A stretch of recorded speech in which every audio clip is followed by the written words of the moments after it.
حضور کی سیرت پر سنیو ہم نے کیا ہے، شاید ہی کسی نے کیا ہوگا۔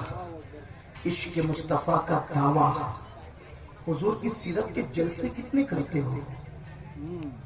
اور حضور کی سیرت کے جلسے بھی ہو تو اپنے باپ داداؤں کو اور اپنے پیروں کو لے کر بیٹھتے ہو۔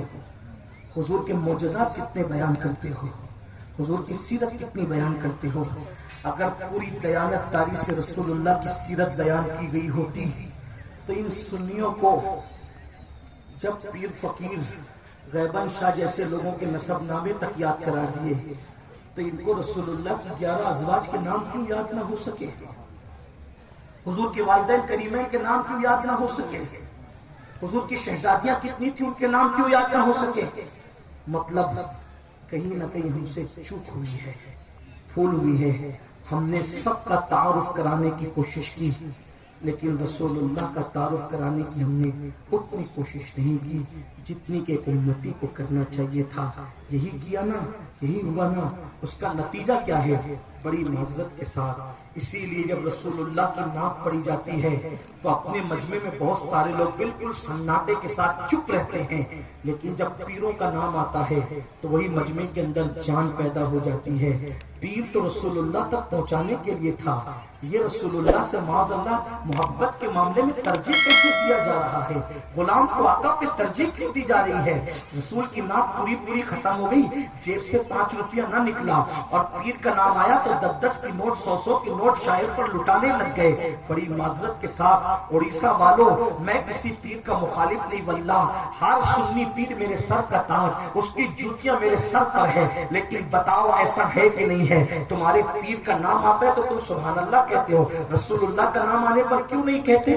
کوئی پاگل ہے، بیوقوف ہے شاعر جو حضور پھر وہ تمہارے پیر کی جھوٹی کرامتیں چھوڑ کر کے وہ رسول اللہ کے معجزات پڑھے گا؟ اس کو تو پتا ہے کہ کوئی پذیرائی ملنی نہیں ہے تو پھر وہ کرے گا کیا؟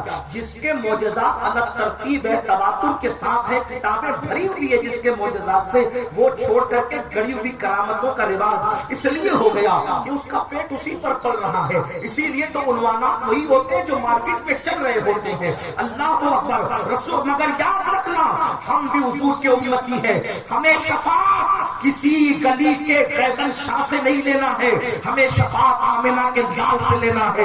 اس لیے سنیو، آج سے عہد کر لو، جتنا ذکر مصطفیٰ کریں گے اتنا ذکر کسی کا نہیں کریں گے، اور یہی سچا مسلک کے اعلیٰ حضرت ہے۔ پوری ہدایت کے بخشش اٹھا کر کے دیکھ لو، احمد رضا نے پیر کی کیا مرتبت نہیں لکھی، مگر ہزاروں سے مصطفیٰ جان رحمت کی شان میں دل کر کے بنا دیا کہ دامن زمان تمہارے لیے، قدم لے جا تمہارے لیے، ہمارے یہاں تمہارے لیے، اٹھے تھے وہاں تمہارے لیے۔ نعرہ تکبیر، نعرہ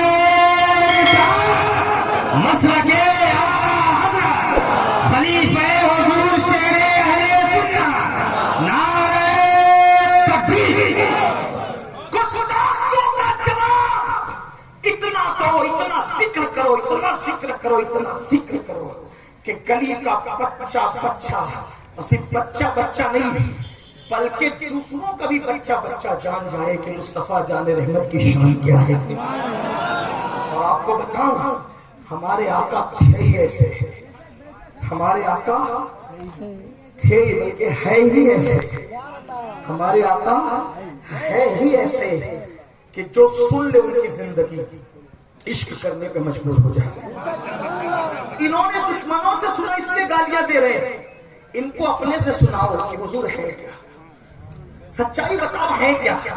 آئیے تھوڑا میں بتاؤں آپ کو، اس لیے کہ امام احمد رضا نے پوری زندگی ذکر کیا حضور کا۔ آؤ آپ کو بتاؤں حضور کیسے تھے، ہمیں خود نہیں پتا حضور کیسے تھے، نہیں پتا، ہم نے ظلم کیا ہے۔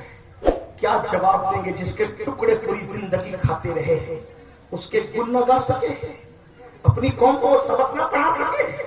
امام احمد تو کہتے ہیں کہ انہیں جانا، انہیں مانا، صرف انہیں جانا، انہیں مانا، نہ رکھا غیر سے کام۔ للہ الحمد میں دنیا سے مسلمان ہوں۔ کسی کا خیال بھی آتا ہے تو کہتے لے خبر، جلد کے غیروں کی طرف دھیان گیا، میرے مولا میرے آقا تیرے قربان ہے۔ آج کی یہ محفل میں آپ دل تھام کر پورے وجود کو کان بنا کر اگر حضور کا عشق ہے تو سنیے حضور کیسے تھے۔ آئیے آپ کو بتاؤں، پہلے ان کے حسن کی طرف بات کر لیتے ہیں، مختصر عرض کروں، اب بات شروع کروں۔ ہاں دیکھو کیسے خوبصورت تھے۔ مولا کائنات فرماتے جب وہ ہنستے تھے، ہنسنے پر ان کا حسن اتنا بڑھ جاتا تھا کہ دیواروں کا عکس ان کے چہرے میں نظر آتا تھا۔ جیسے تم آئینے میں دیکھتے ہو نا، میرے آقا کے گال اتنے خوبصورت تھے، رخسار اتنے خوبصورت تھے کہ دیواروں کا عکس حضور کے چہرے میں نظر آتا تھا، اور چاند کے سامنے کھڑے ہو جائے تو چاند حضور کے چہرے میں تیرتا نظر آتا تھا، سورج کے سامنے کھڑے ہو جائیں تو سورج حضور کے چہرے میں تیرتا نظر آتا تھا۔ اور ایک بات آپ کو بتاؤں، کوئی کتنا بھی خوبصورت آدمی سو جائے اور سو کر کے جب اٹھے تو اس کے چہرے پر نیند کا اثر ظاہر ہوتا ہے، اور اس کی اگر بال اس کے بڑے ہوں تو اس کی زلفیں بکھر جاتی ہے۔ یہ تنہا میرے نبی کی خوبصورتی ہے کہ جب حضور نیند سے سو کر اٹھا کرتے تھے تو حضور کے بال بکھرا نہیں کرتے تھے۔ پورے تاریخی شواہد کے ساتھ ثابت کر سکتا ہوں، ایک طالب علم کی حیثیت سے حضور کی زلفیں کبھی بکھرا نہیں کرتی تھی، حضور کی زلفیں کبھی پریشان نہیں ہوا کرتی تھی، بلکہ جب نیند سے اٹھتے تھے تو ایسا لگتا تھا جیسے کسی نے تازہ ترین تیل لگا کر کے کنگھی کر دی ہو اور آنکھوں میں سرما لگا دیا ہو۔ نیند کا اثر نہ آنکھوں پر ہوتا نہ کبھی بالوں پر ہوتا۔ میں حیران تھا، یا اللہ یہ زلفیں بکھرتی کیوں نہیں؟ تو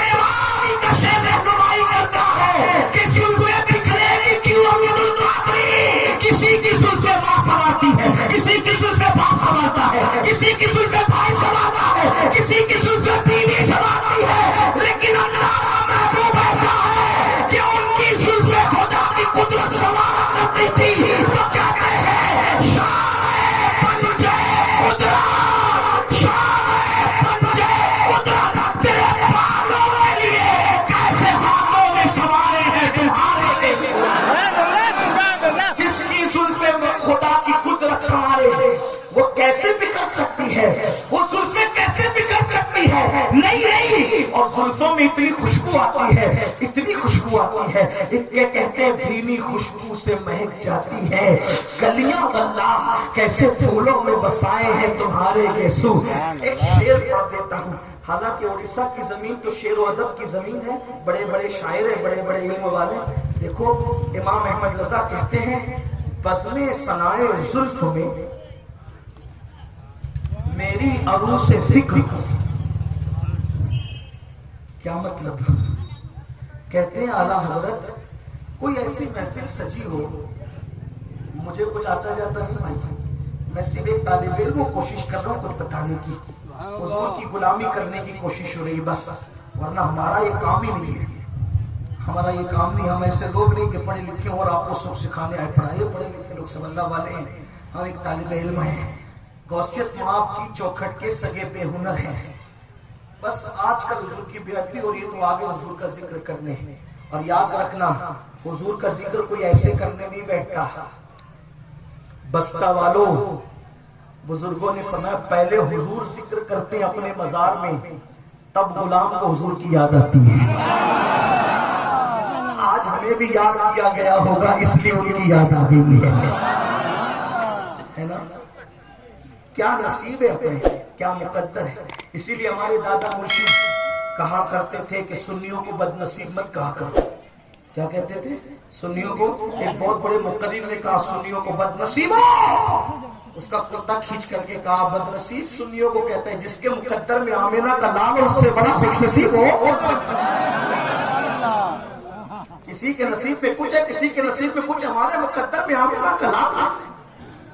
تو عرض یہ کر رہا تھا، کہتے ہیں بس میں سنائے زلف میں میری عروس فکر کو۔ اگر کبھی کوئی محفل سجی ہو، بھئی تھک جانا تو بتا دینا، جب آپ سبحان اللہ کہنا بند کر دیں گے تو میں سمجھ جاؤں گا کہ آپ تھک گئے، اس وقت آپ بتا دینا۔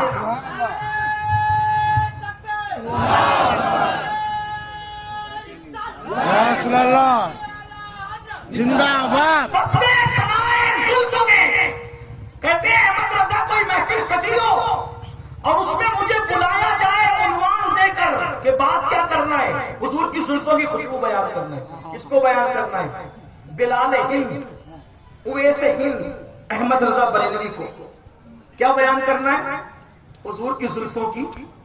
بولیے کیا بیان کرنا ہے؟ حضور کی زلفوں کی خوشبو. کیا بیان کرنا ہے؟ حضور کے زلفوں کی خوشبو. محفل کس پہ سجی ہو؟ حضور کی زلفوں کا عنوان بیان کرنا. حضور کی زلفوں کی خوشبو بیان کس کو کرنا ہے؟ بریلی کے تاجدار امام عشق و محبت کو. عشق و محبت کے امام کو. تو کہتے ہیں جب یہ محفل سجی تو اب میں آ کے کروں گا کیا؟ بھئی بیان تو فکر سے ہوتا ہے نا. کیسے ہوتا ہے؟ سوچ لے کر آتا ہے مقرر تبھی تو بیان کرتا ہے. یہی ہے نا. تو کہتے ہیں میں صرف فکر نہیں لاؤں گا بلکہ فکر کی دلہن لاؤں گا. فکر کی دلہن لاؤں گا کیونکہ بیان کیا ہونا ہے؟ نبی کی زلفوں کی خوشبو.